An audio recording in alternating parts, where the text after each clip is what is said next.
What is up, everyone? Welcome to the Smackdown Post Show. We are back. It is Friday, May 23rd. Robin, I haven't seen you in like what feels like a year, even though it was only 2 weeks that we took off from the Smackdown Post Show. But we're back, baby. How are you, Robin? I'm doing well. Yeah, it does they say the theory of relativity, right? Like, and it does feel like a long time, but then all of a sudden the lights can go out and here we are, and you've returned after a long break. we're like the Wyatt Sicks. We're Yeah. the Speak Now too. Man, all right. Well, first of all, where are you at right now? Indianapolis. Uh I am at the lovely Sleep in Indianapolis. It sounds nice. It looks nice.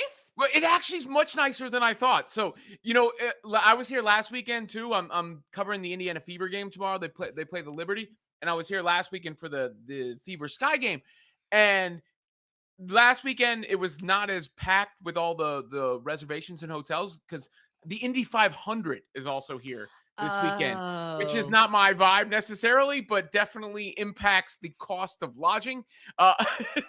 So here I am, but it's actually quite lovely. I will say the Dollar Tree down the street was an interesting experience because I went there to load up on supplies for my room, and that was a little different than like downtown Indianapolis. But the room itself and the What accommodation, happened? It was just the vibe? nothing. Yeah, just a vibe, just a vibe. Nothing happened. I think we can read between the lines of Yeah, what the vibe was down there. yeah, at the Dollar Tree because I'm like 8 miles from downtown now. Like last weekend, I was Yeah. down. Have you ever been to Indy? Yeah, but I've only been in the downtown area, so I Yeah, haven't and been to the downtown is outskirts. it's like one thing, right? Like one strip, it's all together. I've never been on the outskirts. So I give my accommodations a thumbs up. But yeah, the Dollar Tree down the street was an interesting experience, especially because I walked down the highway to get there. But it is. Are you gonna finally get that Caitlin Clark interview? I talked to her last weekend. Oh, Oh, what? I didn't do an interview, but I talked to her in Oh, the press. I had my Lisa Denise thing, yes, like, but, yes, yes. yeah, yeah, no mispronunciation or misidentification. But yes, I had that moment. I talked to her in that sense, not like one on one. Okay, well, we're rooting for you to get that one-on-one with Caitlin. Like, it's Uh, gotta happen at some point. Manifest it. It's gonna it's happen. gonna happen for sure. Yeah. Yeah, Oh, for sure. For sure. Well, with that being said, guys, we are here to chat some SmackDown, and what a way to end the night. We had the return finally of the Wyatt Six. Now, I don't even remember how long it's been since we've seen the Wyatt Six. It's been what felt like forever. And they're finally back. They came out at the closing of the show. We had the Street Profits versus Fraction. And just when you thought, like, okay, like the match is like starting to get like really good, are we gonna get new champions? They sped up, they sped up, they sped up, but then the lights go down, and all of a sudden it is the Wyatt Six. They are there. And so obviously this match ends in DQ because of the attack and everything. So we ended up seeing them take them all out. They took everybody out, and they had their moment. They got a really great reaction. There was holy shit chance. And the really nice moment at the end, though, was that they had a little birthday cake there because today would have been Bray Wyatt's birthday. So it was a really nice special touch that they did with the cake. I thought that was really nice. But man, let's start right there. What did you think of the return of the Wyatt Six? And what are your expectations? Do you think Alexa Bliss is joining? All of that. Yeah, well, Alexa Bliss was involved today, so that makes sense. Right? And her, speaking of vibes, we were talking about earlier, her vibe definitely fits in with what they do. So I feel two ways about it, Denise. Number one, I really liked it because it caught me off guard. I mean, I guess I should have known. I had heard the talk and everything, but by the end of SmackDown, I wasn't thinking it. You know what I mean? Like going in, I was like, okay, maybe it's gonna happen at some point, but it felt like WWE Tag Team tonight. Like it was like, all right, WWE Tag Team, you're watching, and you get to the end and finally, like the lights go out and you're like, oh, there it is. And you could tell it impacted the crowd as well. Now, my other thought is the expectations of where they go. This is always the challenge with these supernatural groups and with a collective like this. I always feel like they do good on the intro, but the follow up is tougher. And that's where it remains to be seen. Not saying it can't be successful, but when they left everybody dead on Raw, that worked. And the same thing has happened with unfortunately for the late great Bray Wyatt, sometimes too, like his entries back would be like, holy shit, it's Bray Wyatt. But then the follow-up didn't always land and hit. So I think that's the real challenge. I thought the reintroduction worked. It did catch me by surprise. Obviously, when the crowd's chanting to the point where they're having to censor them, that's a good sign. But all right, after that, where do we go? After the fact, is it going to land? I can't tell you the answer to that. I can just say it remains to be seen and it needs to be proven because in the past, the intro has been better than the conclusion. Dude, you and I are thinking on the exact same wavelength. That is exactly what I was thinking too, because like you said, when they came in and Raw, remember all of the vignettes and everybody was keeping up with all of the hints and the clues and everything that they were doing to lead up to the debut, the introduction of Wyatt Sicks in the first place, and people were eating it up. And I remember that night after Raw, everyone was on this high, on this buzz for this new group. And then every single week, it just continued to dwindle to the point where it completely fizzled out. So even though today it was cool to see them and cool to see them back, and I also did like when they were doing the promos, like for a while on Raw, where they had everybody go out there and talk, and it felt like there was a cool idea in place, but they never tied up any of those loose ends whatsoever. So I'm looking at this and I think to myself, okay, I like that the fans are really excited about this. I like that it's different, but I don't know if I have any faith in them continuing to actually continue this to be successful, only because of the way that it went the first time around. So that's kind of how I felt too, where I'm like, okay, cool, they're back. This is great, awesome. But are they going to be able to continue that? Are they going to be able to keep that momentum? I think the way that they can do it also is simply one, by having them on TV, right? Like that's first things first. Like they need to be on. I don't want them to get stuck in doing the exact same thing because, as I mentioned, they got stuck for several weeks doing vignettes over and over and over again and didn't really go any place beyond that. So I hope that they actually do have some more well thought out concrete plans for the group. And also the question about Alexa Bliss. Alexa Bliss right now, she's always been a very popular person. She's always been a very popular wrestler.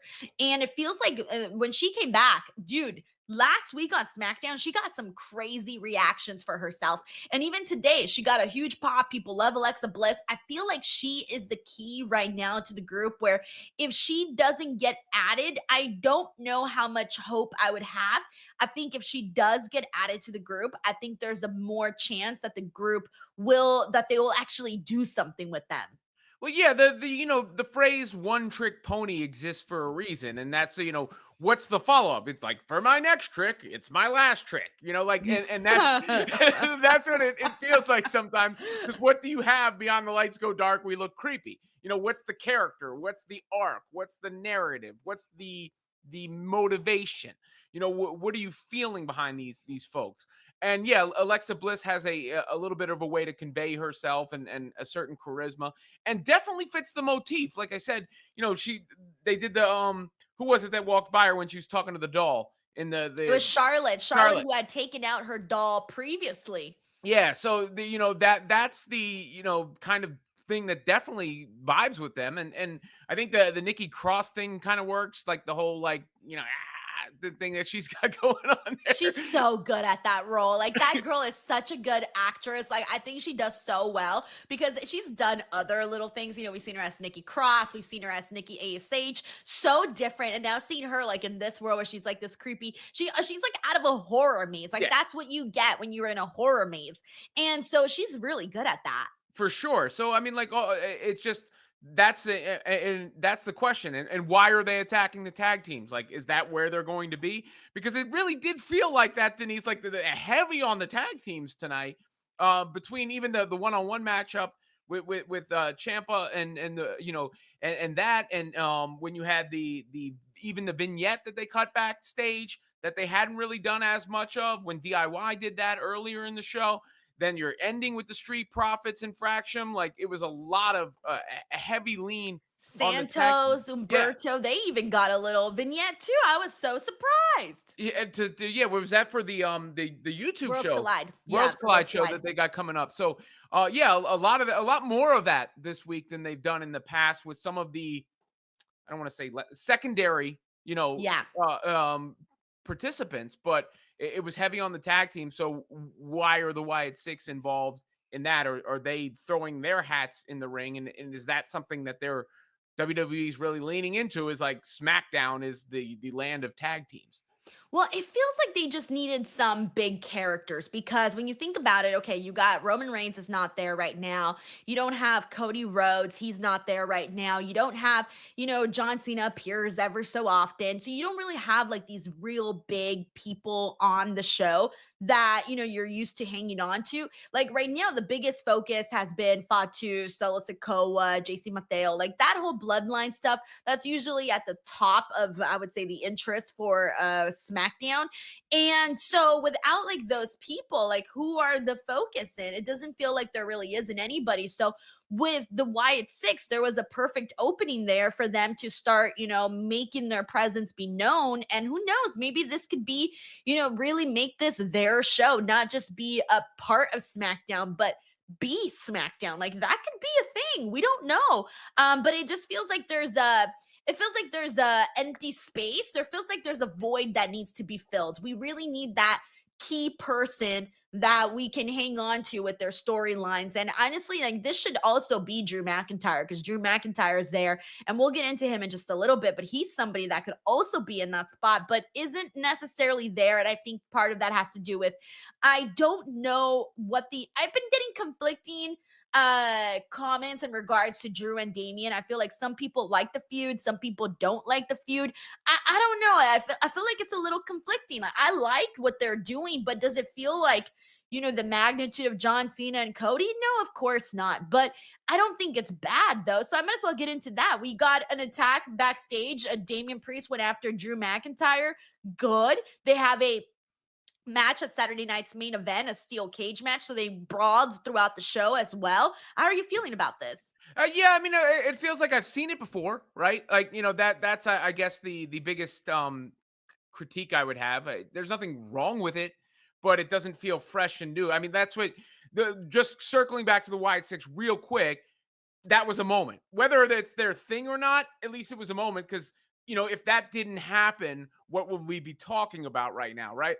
That is, I think, the most significant thing. But putting the pin in that, yeah, I mean, I think they're making the point very clear. These guys don't like each other, no matter it's on site, right? Like it's on site whenever they see each other.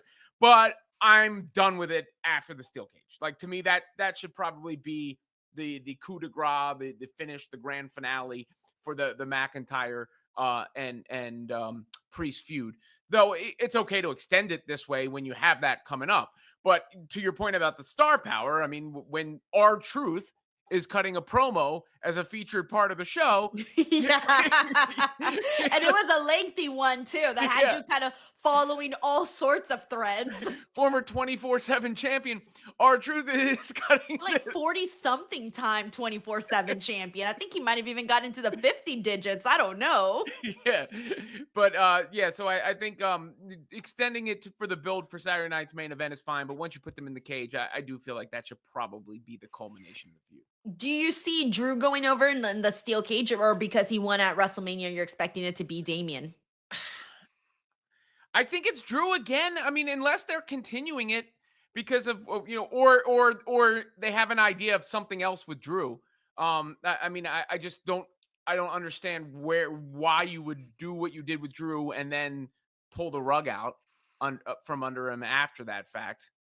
Yeah, it's just weird. I don't know, man. I like the feud. I don't hate it at all, but I do get why some people might not be like wholeheartedly invested in it. But we do got a couple of super chats. Let's see what everyone's saying. What appealed to them on today's show. We got Trevor L. Thank you so much, Trevor. He says, happy to see the Wyatt Six. Super cute moment. Bummer it had to happen in that match. I know, right? Because we were pretty into it, especially they had started to really, really speed things up. And because I thought the first portion of the match was a very, very slow. The crowd was very, very quiet. It didn't really feel like too extraordinary. And then once it started to get to that point where you knew they were going to get to it at the end of the match, that's where it pretty much ended up being like, okay, well, this isn't going to happen. But I also get why they did it because I think that Fraction really are future tag team champions. But, they weren't going to beat the Street Profits who are, just got the titles back. So, but I do think Fraction will be getting the titles pretty soon. Honestly, they're really pushing them, man. Like they even called them the team with, I forgot what they said. Commentary said like the team with the most buzz or something, or the most popular team. Forgot what they said, but it was something along those lines. So they really are, saying, hey, here's Fraction. We know they're popular, and that's why you're seeing them each and every single week. And the Street Profits sold that in the promo too, right? Like when they were the Yes. build up, they might be the hottest team or whatever. And Montez Ford tried to step on that, and Dawkins was saying, "Yeah, they got the best of us. Props to them." But so they were giving them, putting them over a little bit there too. Thank you so much, Trevor. We got Saif Done Super here who says, I'm glad Fatu is going to be feuding with a 40-year-old plumber. SmackDown is just dreadful, man. I'm glad I watched it on DVR and fast forwarded. Don't worry, we're almost back to 2-hour SmackDowns. We're almost there. I think it's going to be happening hopefully in June or something. Oh my goodness. Dude, Robin, we need to get there already. I already told my chat, like when we do a watch along for the first 2-hour show, I'm gonna throw a party. Like when you come in, there's gonna be balloons, there's gonna be like confetti and shit. It's gonna be a whole party. Thank you, Saif. We got the JM39 who says, hey, Denise, I'm all row, baby. Here's the final gift for the night to the lucky 5 people. Good night. So, Robin, just to fill you in, the Champ 39 has won $2,000 in the last few days, like literally since Wednesday to tonight, on placing bets for sports and whatnot. And he's come out a winner, $2,000. So he's been showing some love here on the stream and also giving people some DWO membership. So thank you so much, Champ 39, man. He's given like 15, 20 something memberships in the last few days. So very, very generous. We got Saif Den Super who says, once Fatu leaves Bloodline, we'll be like NWO 2000. Oh, look, I'm a fan of JC Mateo, guys. I'm a fan of his. All right, let's talk about that, man. All right, so what did we get today? Sorry, I'm just trying to. Oh yeah. It was the tag team match that we got today with JC Mateo and Jacob Fatu versus Jimmy Uso and Rey Fenix. That was actually my favorite match of the night. I love seeing all of these personalities work together. I love seeing the dynamics of them. Like, oh my god, like just watching even Rey Fenix in there with Fatu, and just the match was so much fun. That was honestly the best thing aside from the women's match earlier in the night. But they are clearly teasing a breakup, a fallout. We've known this for a while. Jacob Fatu is going to be part of a qualifier for the Money in the Bank next week. Whether or not he even manages to qualify, he might get screwed. Who knows? I don't know, man. What are you thinking here? How are you feeling about this whole story? Yeah, I mean, I don't have a problem with it. Look, it's all Jacob Fatu now, right? Like he's the breadwinner, the money. Whether he wins Money in the Bank or not, he's the money guy in that. And Solo Sikoa played his role nicely for the period of time, and I still think he's doing a decent enough job in this sort of like quasi leadership role, but the friction with Jacob Fatu. But this is all about making Jacob Fatu stronger and eventually getting Jacob Fatu to the even another level than he's already at. So I don't take issue with it or umbrage with it. It should not be the lead thing. It should not be the thing that you're like coming in every week and I'm caring the most about, and that there's the drawback. But as part of the card, as part of the show, and the continuing elevation of Jacob Fatu until he does get in the ring with the big boys, I don't have a problem with it in that sense because it does make sense. Right. Yeah. Like, even though I know what you're saying, like, it shouldn't be like the main story just because they're not there yet. But it really is, though, on SmackDown. Like, the bloodline just carry it through forever. Like, even this version of the bloodline, like, that's what we're getting. But Yeah. I'm wondering if Solo Sikoa will be costing Jacob Fatu, or JC Mateo will be costing Fatu this qualifier. That's the only thing I can think of. So it's going to be against Andrade and Carmelo Hayes. And I'm thinking, oh, poor Andrade. He's going to be the one to get the pin here. But I'm thinking if Solo Sikoa screws Jacob Fatu, Carmelo Hayes will take this. But if not, then Jacob Fatu will take this. But here's the thing, Robin. If Jacob Fatu qualifies for that Money in the Bank and he makes it into the Money in the Bank, I'm going to want Fatu to win that Money in the Bank. Yeah, I agree. I think if he's in it, he needs to win it because that's just the stature of his character and his persona and his presence right now.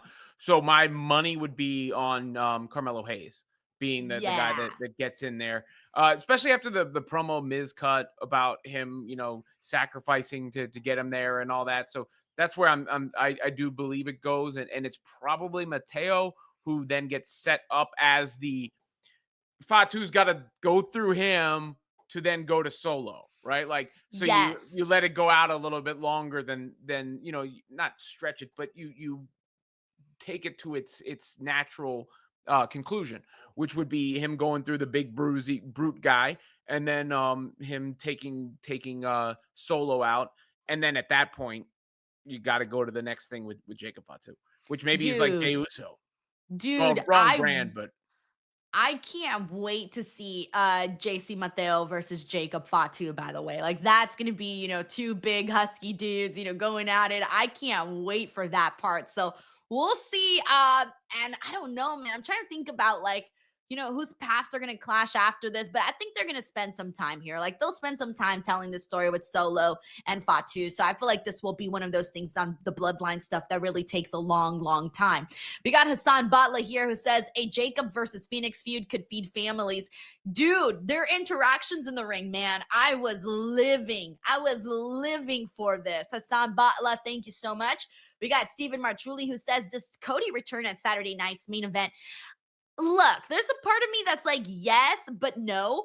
Okay, I'm leaning more towards no because Saturday night's main event is kind of just it doesn't feel like a PLE, okay? And it's not a PLE, it's like a special show, whatever, right? But it doesn't feel like a PLE. So I almost don't want to see Cody return there. But at the same time, in order to make Saturday night's main event feel a little bit more special, you do got to do surprises and things like that if you want to keep having people tune in. But I think at this point, WWE has sort of, let us know that, hey, this is going to be a show, but don't really expect too much to happen out of this show. but it is on national television, right? It is, and I guess when you bring it up, it makes sense within the context of the R-Truth match, right? John Cena and R-Truth, like, come on, like, what else is gonna happen there? other than don't meet your heroes, that's literally Yeah, it. yeah. I mean, I don't know. there's nothing else but attitude adjustments waiting on that in that encounter realm. So I could see it. I could see it for sure. And something about Cody's vibe fits the motif of Saturday night's main event. That's true. That's true. I could see that. I'm gonna be so pissed because I'm not planning on watching Saturday night's main event live. So I'm gonna be so pissed if Cody Rhodes comes back on the show that I'm not watching live. Be like, what? You really couldn't do this on another show? But hey, it's fine. It's fine. Thank you, Stephen Marchuli. All right. With that being said, let's keep it moving. We had Tiffany Stratton, Alexa Bliss, Charlotte Flair. They had the whole ass segment. Tiffany, obviously your champion. She's out there, kind of recapping a little bit of what's been going on. And she's interrupted by Alexa Bliss. And I'm thinking, oh, okay, I'm paying attention here. Alexa Bliss and Tiffany Stratton. And of course, they're all basically making their case be known. Charlotte Flair also comes out. We get a little interaction with Charlotte and Tiffany. Nothing as crazy as what we've seen in the past. But the craziest part though, this was the biggest part of this, was Tiffany Stratton calling Alexa Bliss and Charlotte Flair vintage, which we all know what that means. She was calling them old. And Robin, I was appalled because Alexa Bliss and I are the exact same age. She's calling him washed, right? Yes. I enjoyed that. I actually, other than the Wyatt Sicks and that being like, okay, wow, all right, this happened. My favorite part of the show was the beginning of the show. That may have been my favorite Tiffany Stratton promo ever. Really? Yeah, Okay. she seemed a little confident there. She got some bars off, like the vintage. I think they're like the whole She like, said it with so much confidence. yeah, Yes. and the low key, like, you guys are low key and I'm the upgrade. A little Yeah. bit of like that Clueless meets Mean Girls kind of deal. That's what Uh, she needs to be. That's exactly what she needs to be. and then Charlotte, I almost felt bad for at the beginning because of the way she was received by the crowd, and that's been happening a little bit. But then I feel like she was so good in the ring that she flipped the crowd a little bit in the midst of that, and I thought the match was solid. So between the way that Tiffany cut the promo, and to me it was like so much more impressive than the work she did leading up to WrestleMania with Charlotte. Like, it felt like she got a little bit of confidence, a little bit of swag. Maybe winning against Charlotte at WrestleMania does that. I don't know. Or just, reps. But I thought she nailed it. I thought the match was great. And Yeah, I was a fan of that segment from beginning to end.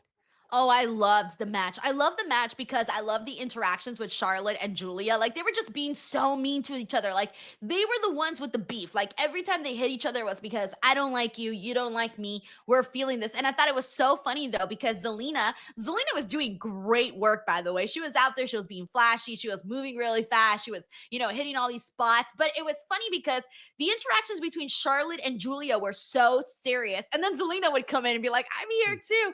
But it made for a really entertaining matchup, though. A lot of people were wondering, okay, but who's actually going to win this, right? Like, what's going to happen here? And we ended up seeing Julia. Julia manages to get the win as she pins Zelina Vega, and she's moving on to the Money in the Bank qualifier. So Charlotte is not, as of right now, in this qualifier. And I think that everyone, for the most part, was kind of rooting for Julia or hoping that Julia was the one that, that took this win. And I think this was definitely the right call. Definitely was the right call in SmackDown debut. The way the match finished, even Zelina Vega selling the move after the fact in the backstage segment a little bit later, making her look strong. But yeah, I mean, I completely agree. And if you're gonna bring her to the big stage and you're gonna showcase her like that, then you got to do it all the way. There's no reason to half-ass it.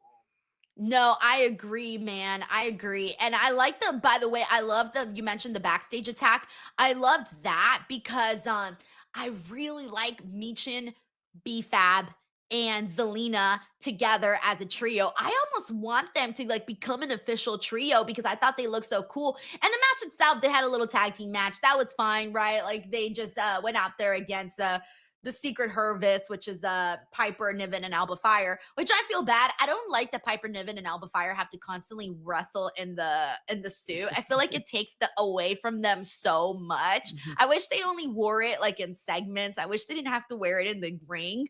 But anyways, I want BFAB and Michin. They get the win. I want them to be a team with Zelina. I feel like they've all sort of been a little bit lost. Whereas, like, Zelina has, she's been part of the LWO, but that's kind of not really like we haven't seen too many interactions on that. She's been kind of finding her own person as United States champion. And then you have BFAB, who's been trying to get, noticed by the fans. She's trying to build a fan base. And then you have Michin, who has got some good opportunities, but it hasn't necessarily taken off for her yet. So I feel like all of them sort of need each other. They kind of need this, and I think they should run with it.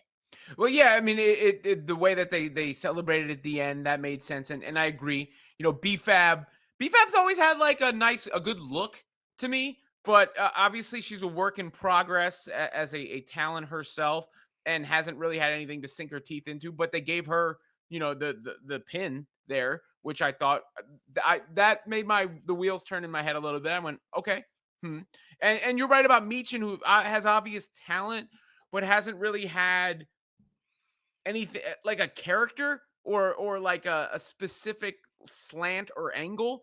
And together, perhaps, like, it's one of those things. Like, I mentioned it before with Miz and Carmelo Hayes. It's strange because Carmelo Hayes had such a run at NXT before he came up to WWE, but I wouldn't have thought it would be Miz that would be the thing that kind of shook things up in the right direction for him, but it worked. And sometimes you just got to find that, the snow globe of whatever the cocktail that's gonna make things happen for the individuals. And it sure as hell's worth a try, because I don't know if any of them on their own kind of got there, and maybe together collectively they can be stronger as a group. Exactly. That's exactly what I'm thinking. So I think you're spot on that. I think it should happen. And let's see if they actually do it, though. But I mean, it's a nice idea. I feel like they passed the chemistry test, but whether or not they execute on it is a whole entirely different thing.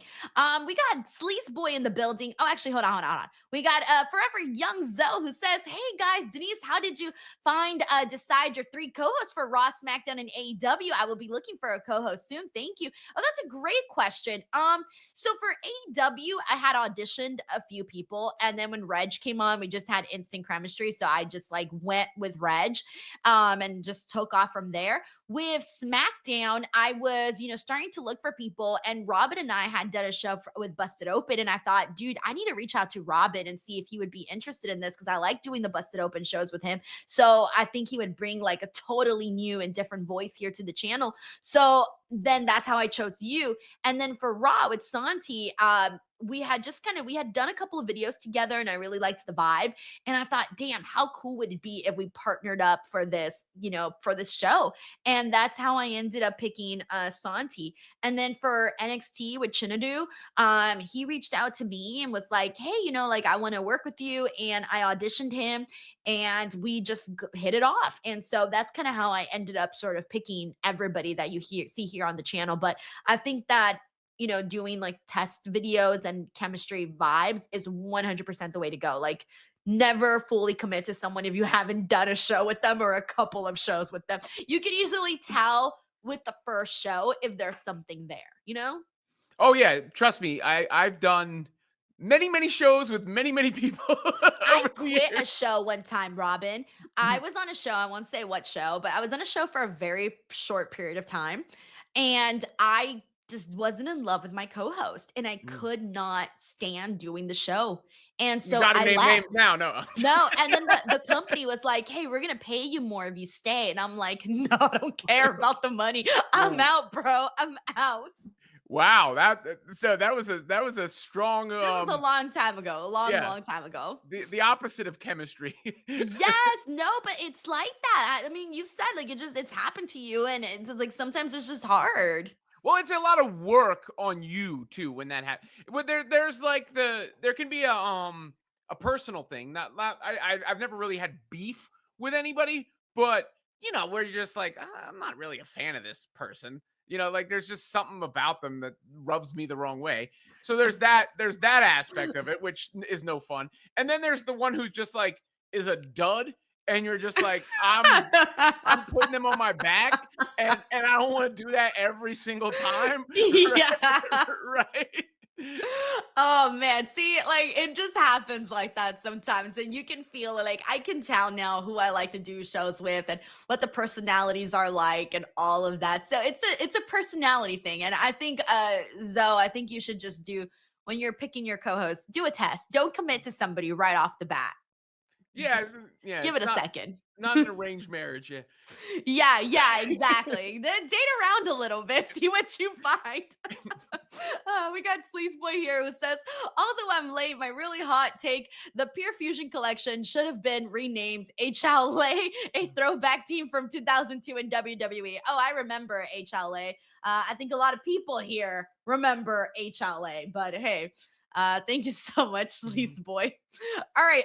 With that being said, let's keep it moving. Our truth segment, we kind of touched on it a little bit, but I mean, this was him going out there for like a couple of minutes. I was trying to follow this promo, and I would follow it, and then he would contradict himself and then go a different direction. And I'm like, okay, do you love John Cena? Do you not love John Cena? Are you giving up on him? Are you not giving up on him? And at the end of the day, he's done with John Cena, calls him out, and he says that this time, that if John Cena wins at Saturday night's main event, people will be chanting, "We Riot." So that's it. Our truth is no longer a John Cena fan. It's done.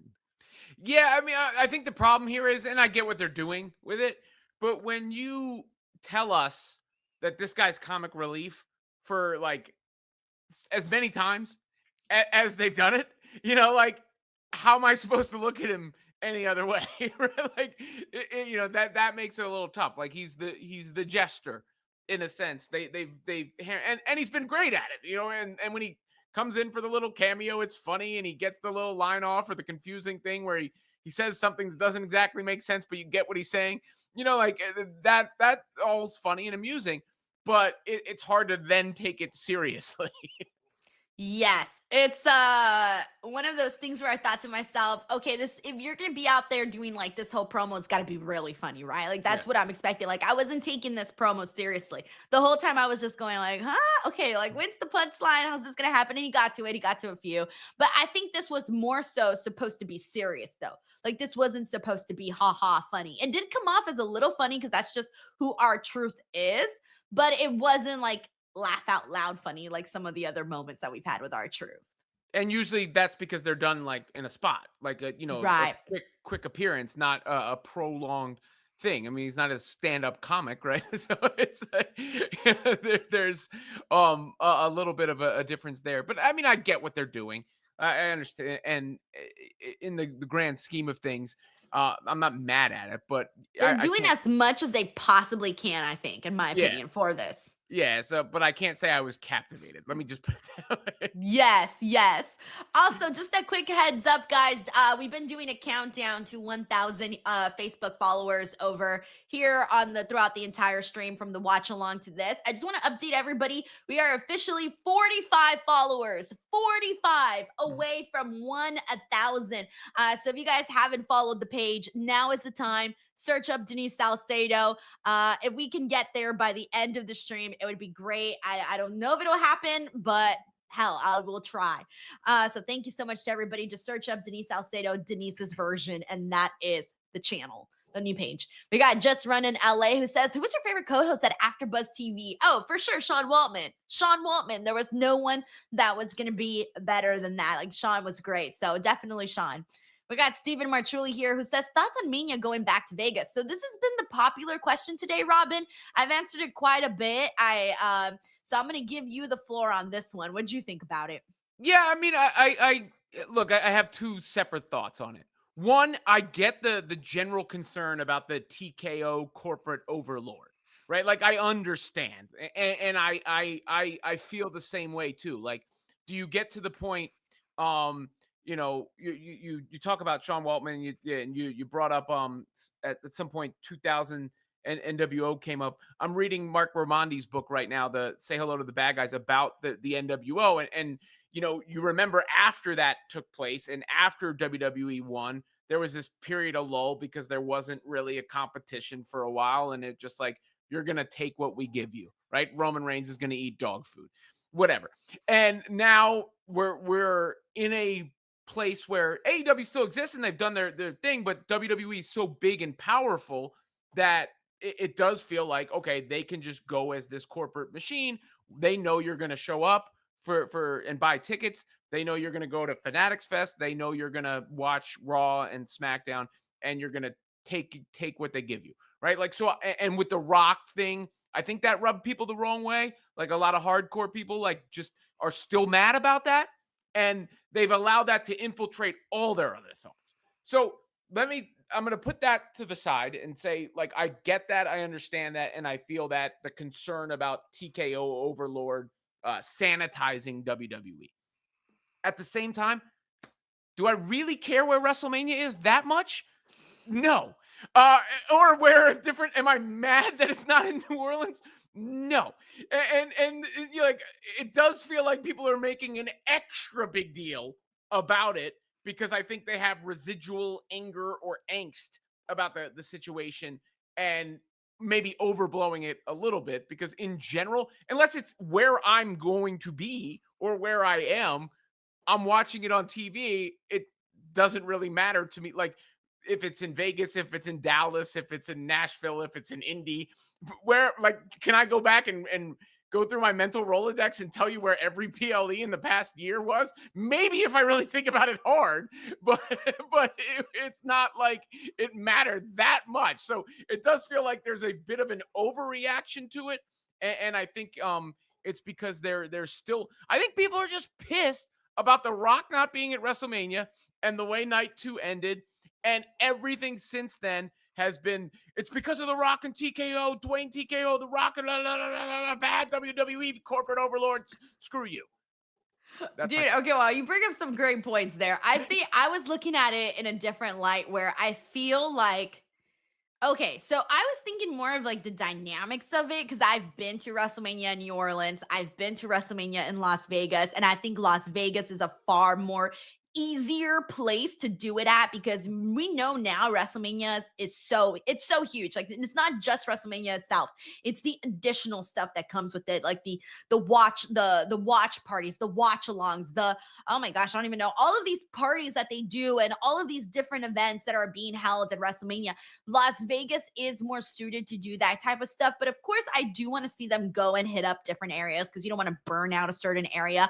And I also did feel bad for people that were already making plans to go to WrestleMania in New Orleans, because hey, we know that this stuff takes, like, a year to plan, because you got to, pay for the hotel, you got to pay for the flight, you got to do all of these things. And so I do feel bad for people that were already planning for that, and to then have this whole pivot change, that does really suck. The other thing that I'm wondering is, if you know how UFC does so many events in Las Vegas, I'm wondering if WWE is trying to do the exact same thing, where like that will be like their new hub, right? Like the place to go to if you want to watch WWE products or some show. I can't figure out what exactly the reason may be. They are gonna do Money in the Bank in New Orleans, so that will be happening. But yeah, I feel like they're probably going to make Las Vegas their city, make it their turf. Well, yeah, I mean, look, well, you just talked about it. The company has roots there. Obviously, there's a lot of people on the West Coast there.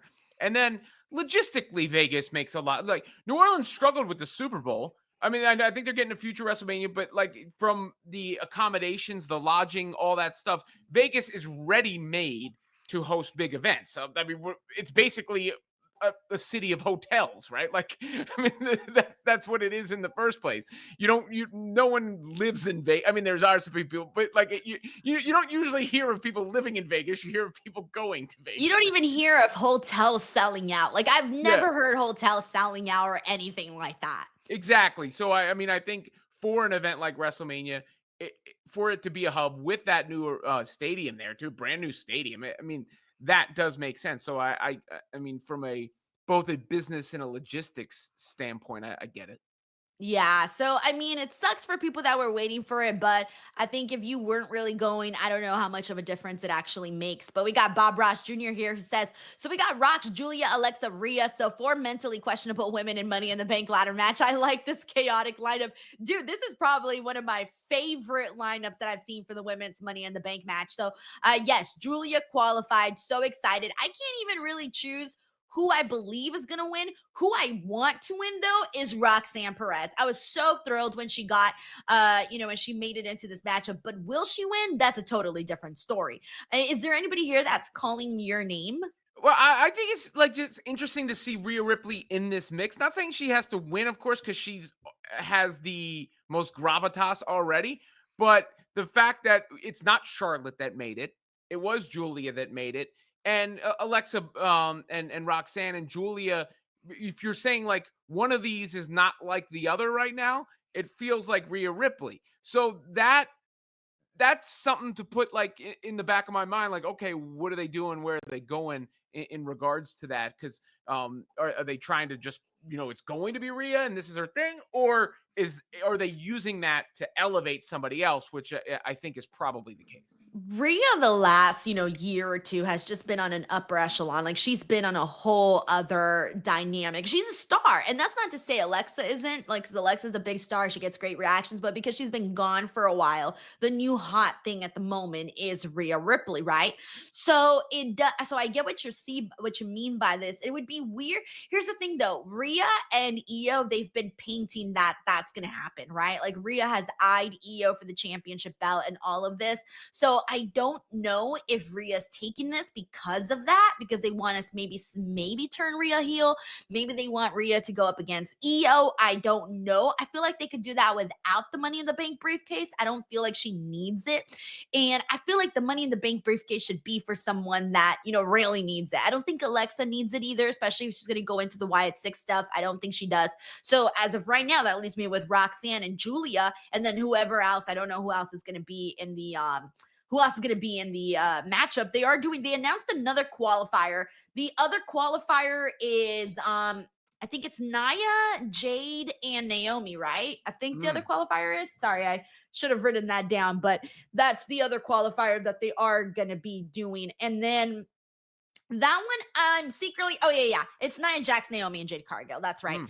I'm hoping that it's Naomi only because I think that she's so good in these matches, like for the sake of the fact that she's so physically able to come up with creative things, and you want people like that in these ladder matches. I want to see Naomi in them. She's also been my MVP for like so many of the past Money in the Bank matches, but I don't know. I have a feeling they might go with Nia Jax. I don't know if Jade and Naomi are going to end up, sort of screwing themselves since they have so much hatred between them. So maybe Nia Jax takes this, but I will be a little bit bummed if Naomi is not in this matchup because again, you need these flashy people in these types of matches. Thank you so much, Bob Ross Jr. And then also, I should mention for the men's, we did have another qualifier today. Shinsuke Nakamura versus Aleister Black versus LA Knight. I was curious. Okay, they're either going to go with Aleister or they're going to go with LA Knight. And LA Knight had a promo at the earlier on in the night, basically saying, "Hey, LA, it's going to be in LA. This would be a cool win for me to win in the city that made me." So I thought, okay, he's probably going to take this just because of that promo alone. I felt like you can't say all that and then not even qualify. But I also kind of felt bad for Aleister Black because Aleister Black just got here. So I didn't know which direction they were going to go. LA Knight ends up stealing Aleister Black's victory. He gets the win, but it was Aleister Black who had done the damage to Shinsuke Nakamura. So that's where we're at. I still believe that I don't know if they're going to do a second chance qualifier, but if they do, I can see Aleister Black gaining his way into the matchup through that method. Yeah, though I think I think there's a chance LA Knight takes the whole thing. I do. It does make sense in and Money in the Bank feels like a decent vehicle for him. With that briefcase coming out of the car, whatever he does, like his whole flashy thing, where he hasn't had anything in a bit. So, yeah. To your point, the rest of the participants, we have to see how it shakes out.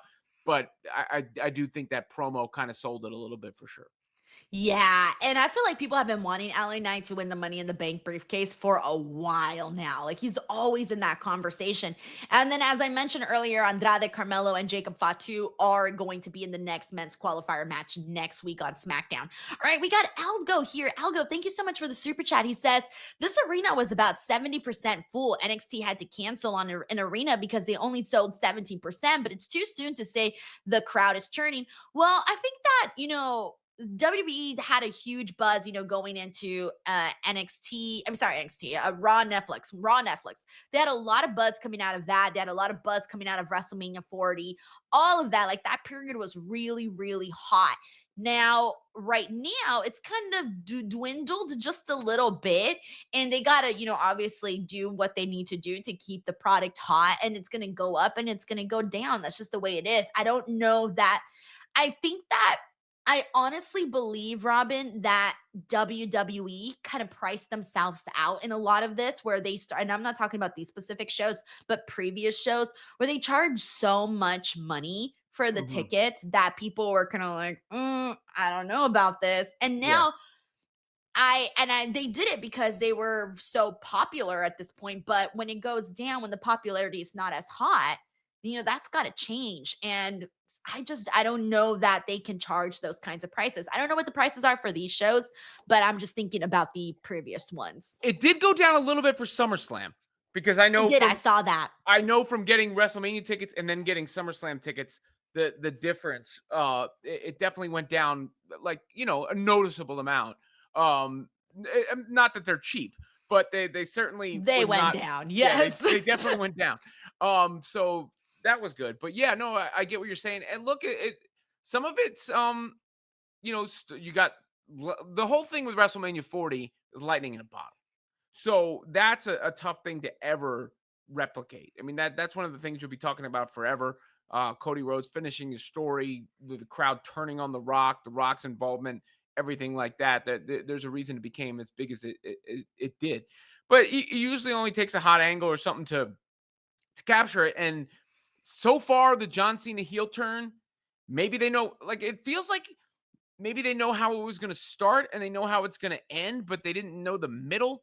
And it's kind of lagging a little bit. And I hope it has a really good payoff because you would hate to do something like that and it to feel meandering and not pay off.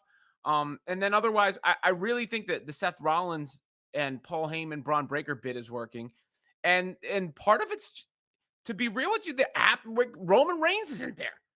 I mean, and Roman Reigns is the guy who made a lot of this happen, and created the environment and the you know the demand where the tickets could be sold like that, and we don't see Roman Reigns that much, and I feel like when he's around, it feels a little bit more big time just by his presence. So I think once he gets back in the picture, you might see the interest tick up too. Yeah, I can see that. I can definitely see that. Like, it's just like you can feel it. Like, even just like today's episode of SmackDown, you can feel that the big players are missing on the show. Algo, thank you so much for the super chat. We got Dream Ninja 77 who says, if we get Roxanne versus Io at Mania, I don't care where it is. Right now, for me, the women are carrying the company. Hey, man, I feel yeah. I did like a whole podcast for members here of the DWO where I talked about how I feel we're entering into the golden age of women's wrestling here in the United States. And so I won't spoil that podcast, but you guys can listen to that if you want. But I do agree. I feel like a lot of the interest for me, not the whole interest, but a whole lot of it has to do with the women. Hey, we got Chinadu. Oh, good. He says, mention your Patreon. Okay, so Chinadu did like a great job promoting the Patreon on Tuesday. And I've been doing such a shitty job at promoting my Patreon. But I do have a Patreon now where I do promote a lot of content. Post a lot of content. I do watch alongs with the videos, additional podcasts, a bunch of stuff on the page. If you guys want to go and follow that, the link is in the description box below, or you can just search Denise Salcedo on Patreon.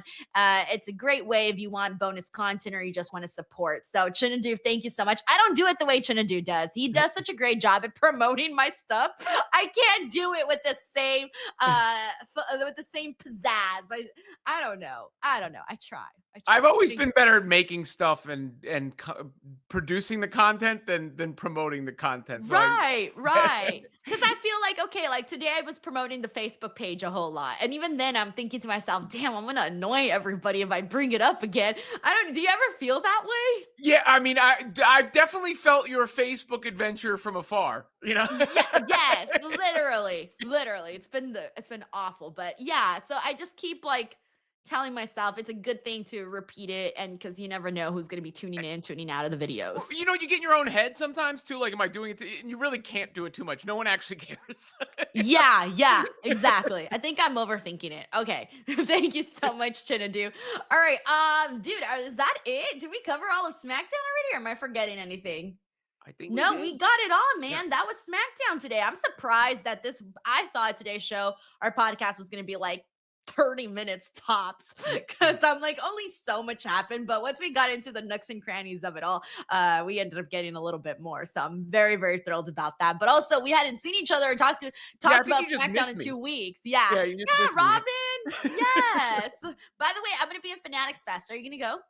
Yes, I'm definitely going to be there for at least one of the days because Okay, so I. then that means we're finally gonna meet each other in There we go. person. Yeah. Oh shit, it's finally happening. What's Okay. the dates on it? June 20th through the 22nd.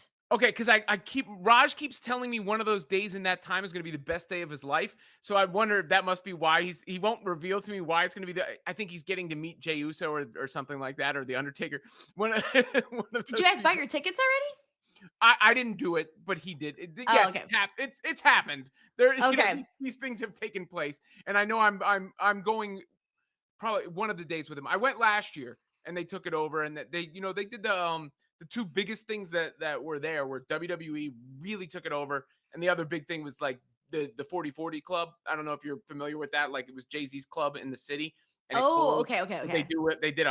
they're doing a pop-up 40/40 club, and he was there last year too. Like, so they're it's invite only, but you can see them from the floor level. So it's like Hove and a collective of celebrities up there. Oh, fancy. Yeah. Okay. Yeah, so I'm gonna be there. I'm excited. I haven't been to New York in like a year, or I don't know when's the last time I Mhm. was there. So I'm looking forward to it. We got Bob Ross Jr. here who says, shout out to New Orleans for having bad infrastructure to do WrestleMania. Also, BTW, the Super Bowl was in New Orleans this year, and they had the same problem. See, look, I've said this on a bunch of podcasts, but my least favorite city that I've been to for WrestleMania personally was New Orleans. I didn't love New Orleans when I went. And I had mentioned on my podcast earlier on the watch along that part of the reason for that was I would go to indie shows, come out of the indie shows really late, and there was no places that were open to eat at. Like I couldn't find places to eat late at night unless I was in Bourbon Street, and I'm not obviously a party person. So I kind of felt like that was something that I didn't like that I remember not liking when I was there for WrestleMania 34. So I didn't know if things had changed or not, but that was my only big thing against New Orleans was, dude, I want to eat at night. Yeah, but they did have that problem with the Super Bowl. Like, I mentioned that before with the infrastructure and the logistics and the space and all that. It was a talking point. I remember that week. So obviously WrestleMania, Super Bowl, Yeah. kind of kind of the same sort of thing, right? Wild. Yeah, but yeah, the city's got to like prepare for that. So, I mean, look at LA. We're going to have the Olympics and they're doing, all these things for the Olympics. So Mm, it's going to be intense. All right, we got Larice Johnson here who says, I might go to New York City for Fanatics Fest in June. Yeah, mhm. that would be so awesome, Larice. So hopefully you do end up making it out there. And if you do, we hope to meet you there. All right, with that being said, guys, that is our show for today. Thank you guys so much for returning to the SmackDown watch along and review. We'll be back next week. And then tomorrow, I don't know if I'm doing a Saturday night's main event watch along. I may or may not. Either way, I will have a review video up regardless. And then Sunday, I'll be here for Double or Nothing. I will be covering Battleground, but I'll be doing a review video afterwards. So it's going to be kind of crazy. There's a lot of events, but just bear with me. And then please make sure to head on over to the Patreon, Denise Salcedo, and then also the Facebook page, Denise Salcedo, Denise's version. But before we go, Robin, please tell the people where they can find and support your work as well. Yeah, follow me on X at Robin Lundberg. I promote everything. Robin Lundberg over on YouTube. Can I grab my phone real quick to plug Raj's thing? Because I remember he sent me Go some do on my way that. to the airport. That gives me time to say, dude, we're almost at 1,000 on the Facebook page. We're at 968. 968. So literally almost there.